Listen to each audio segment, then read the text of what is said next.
అంటే ఇప్పుడు దుమ్ము వస్తుంది, మనకు తెలియకుండానే కనుక మూసుకుపోతుందా లేదా? అదేమన్నా మనం ఇన్స్ట్రక్షన్ ఇస్తామో దానికి, దుమ్ము వచ్చినప్పుడు ఇలా మూసుకుపోతుంది.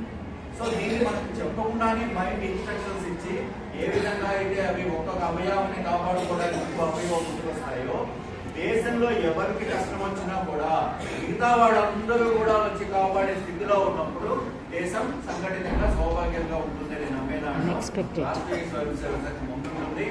ఆల్రెడీ మీరు శాఖకు వెళ్తున్న వాళ్ళు ఎవరైతే ఉన్నారో వాళ్ళందరూ కూడా చేయాల్సిన పని ఏంటంటే, వెళ్ళని వాళ్ళందరినీ కూడా శాఖకి తీసుకెళ్ళి వాళ్ళందరికీ కూడా సంఘ శాఖలో ఏముంటాయి, మీరు ఒక్కడేనా నేర్చుకునేది, వాళ్ళు నేర్చుకోవాలి కదా, అందరూ నేర్చుకోవాలా. దేశానికి సంబంధించిన పద్యాలు పాటలు అన్ని నేర్చుకోవాలి కదా. మీ అందరూ కూడా శాఖకి వెళ్ళే వాళ్ళని పట్టుకొని వాళ్ళతో పాటు శాఖకి వెళ్ళండి, వ్యాయామాలు చేయండి. ఆడపిల్లలు కూడా RSS ఉంది, మీకు రాష్ట్రీయ సేవికా సమితి అని మీకు కూడా ఉంది. అక్కడ కూడా కవిసాం నేర్పిస్తారు, అక్కడ కూడా కత్తిసాం నేర్పిస్తారు, కరాటే నేర్పిస్తారు, కుంఫు నేర్పిస్తారు. మిమ్మల్ని మీరు కాపాడుకోవడానికి ఏమేమి కావాలో అన్ని నేర్పిస్తారు. అలాగే మీ కుటుంబాన్ని ఏ విధంగా బాధ్యతగా ముందుకు తీసుకెళ్ళాలి అన్న దాని మీద మీకు మనోధైర్యం వచ్చే విధంగా కూడా మీకు ట్రైనింగ్ ఇస్తారు అనమాట. అంటే చిన్న కష్టం వచ్చినా కూడా ఈ రోజుల్లో చాలా మంది, మీరు కాదు, మీ అందరూ చాలా ధైర్యవంతులు, మీ అందరూ చాలా మానసికంగా చాలా బలంగా ఉన్న వ్యక్తులు. కొన్ని చోట్ల మనం చూస్తుంటాం, 90 వస్తాయి అనుకున్నా, 89 వచ్చింది, అకాడమిక్స్ దూకి వింటున్నామా అవన్నీ. నేనేదో పాస్ అవుతాం అనుకున్నా, ఒకవేళ ఒక మార్క్ దాన్ని ఫెయిల్ అయ్యాం, ఫెయిల్ కింద గడిపో. ఇలాంటి ఆలోచన తక్కువ ఉన్న విషయాలు ఏవైతే ఆత్మ న్యూనతాభావంతో, ఆత్మాభిమానం కాకుండా, లేదా ఆత్మస్థైర్యం లేకుండా వెళ్ళి చేసుకుంటున్నారో అలాంటి పిల్లలందరినీ మీలాంటి పిల్లలు కలవాలి, కలిసి వాళ్ళకి ధైర్యం చెప్పాలి. చిన్న సంఘటన వల్ల జీవితం ఏమీ అయిపోదు. జీవితంలో చాలా జరుగుతూ ఉంటాయి. కొన్నిసార్లు పడుతూ ఉంటాం, కొన్నిసార్లు లేస్తూ ఉంటాం. సైకిల్ తొక్కుతున్నప్పుడు అందరూ పడతారు కదా, అస్సలు పడకుండా సైకిల్ తొక్కేమన్న వాళ్ళు ఎవరు ఉన్నారు అసలు? అని మీరు ఎప్పుడు పడలేదా? మీరు ఏ రూట్లో వెళ్తున్నారు చెప్పండి ఒకసారి ఇలా అంటారు.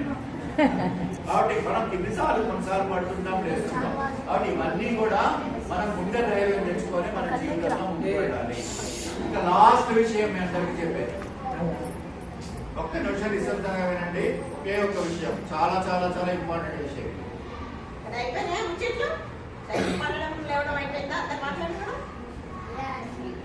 ఈరోజు మన దేశాన్ని సైనిక పరంగా చాలా బలంగా ఉన్నామన్న ఉద్దేశంతో ఏ విధంగా మనల్ని బలహీనులు చేయాలి అని చెప్పి రకరకాల కుట్రలు జరుగుతున్నాయి మన దేశం మీద.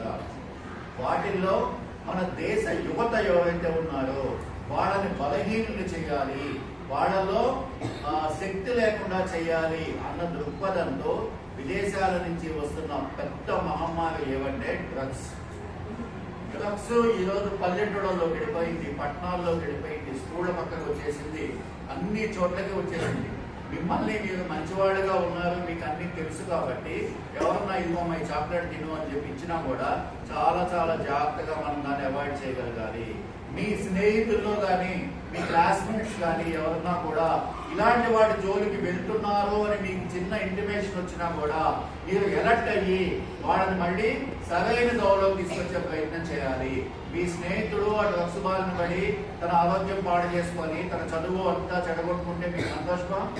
ఉండదు కదా. మన తోటి విద్యార్థి, మన తోటి స్నేహితుడు. కాబట్టి మనలో ఎవ్వరూ కూడా ఆ వ్యసనానికి బానిస కాకూడదు, మనం కాకూడదు, మన తోటి వాళ్ళని కూడా కానివ్వకూడదు. ఇదంతా దేశంలో ఉన్న యువతని బలహీనపరిచే ఒక పెద్ద కుట్ర జరుగుతుంది. కాబట్టి చాలా చాలా చాలా చైతన్యంగా ఉండాలి. మీ స్కూల్ వాతావరణంలో బడ్డీ కొట్ల దగ్గర, గిల్లీ కొట్ల దగ్గర, సొంత చివరిలో అమ్మే పదార్థాలు ఏవైతే ఉన్నాయో వాటిల్లో మీకు తెలియకుండానే అవి ఇవి కలిపి అమ్మేస్తుంటారు. ఐస్ క్రీముల దగ్గర ఐస్ క్రీముల్లో కలిపేసి అమ్మేస్తుంటారు. కాబట్టి మీ అమ్మ చేసిన వంట మాత్రమే నమ్మదగిన వంట. ఇంకా ఎవ్వరు ఏం పెట్టినా కూడా తినద్దు. బయట కొనేవి అవన్నీ కూడా ఏ ప్రమాదంలో మనకు తెలియదు. కాబట్టి చాలా చైతన్యంగా ఉండి చాలా జాగ్రత్తగా ఉండి మీ ఆరోగ్యాలు కాపాడుకోవాలి, మీ తోటి పిల్లల ఆరోగ్యం కూడా కాపాడుకొని బలవంతులుగా ఉండాలి. బలమైన పౌరులు ఉంటే దేశం బలవంతం అవుతుంది. అంతేనా? మన భారతదేశాన్ని విశ్వగురువుగా చూసుకోవాలి, ప్రపంచంలోనే ఉన్నత స్థితిలో చూసుకోవాలి అంటే పౌరులు, మీరు భారత పౌరులు మీరంతా కూడా బలంగా, మానసికంగా, శారీరకంగా కూడా బలంగా ఉండాలి. భారత్ మాతాకి జై